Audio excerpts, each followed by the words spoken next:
Hi friends, ఈరోజు నేను beetroot వేపుడు చేయబోతున్నాను.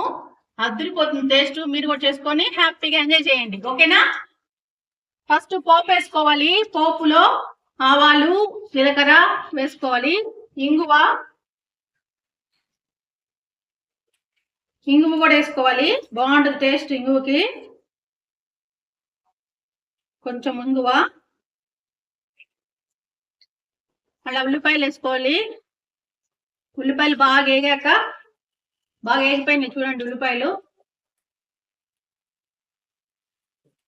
పోపు కూడా బాగా వేగాలి. ఆవాలు, జీలకర్ర అన్ని చిటపట అనాలి. తర్వాత ఉల్లిపాయలు వేసుకోవాలి. తర్వాత ఇంగు వేసుకోవాలి. ఇంకా మనము బీట్రూట్ వేసేసుకుందామా? మీరు చిన్న చిన్న పీసెస్ కూడా చేసుకోవచ్చు. వీటిని నేను తురిమాను. ఎట్లయినా మీ ఇష్టం, తురుముకోండి. చిన్న చిన్న పీసెస్ చేసుకున్నా చేసుకోండి.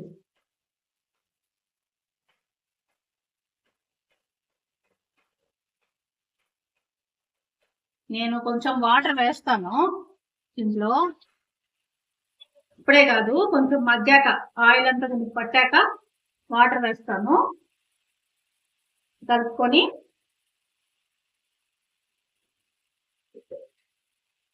ఒక స్పూన్ పసుపు,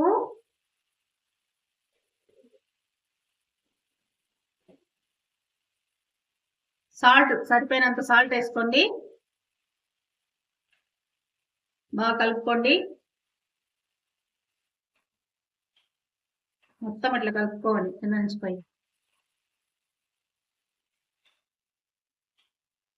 సాల్ట్, ఇంగువ అన్ని, పసుపు అంతా కలిసేటట్టు కలుపుకోవాలి.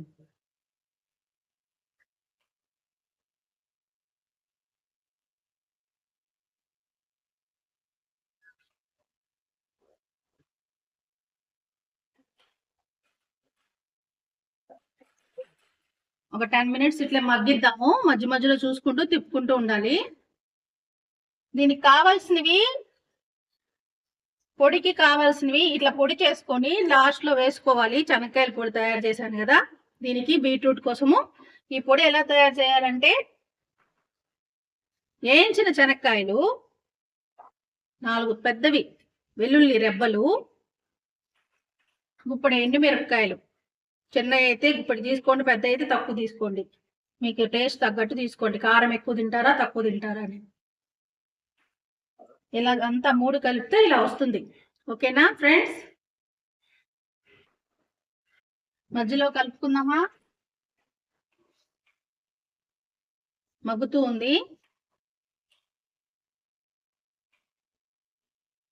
నేను హాఫ్ గ్లాస్ వాటర్ పోస్తాను దీంట్లో.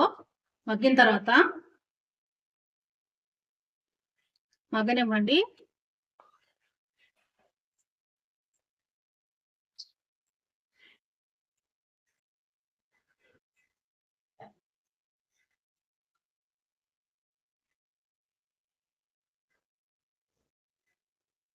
ఇంకేంటి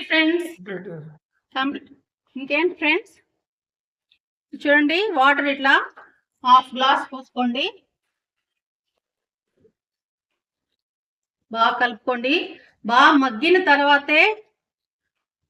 తర్వాతే మీరు ఆ పౌడర్, ఇదంతా చల్లారాక, చల్లారాక కొంచెము తర్వాతే పౌడర్ కలపాలి. ముందే కలిపితే ముద్దలాగా అయిపోతుంది. ఈ బీట్రూట్ అంతా కొంచెం చల్లారాలి. ఓకేనా ఫ్రెండ్స్?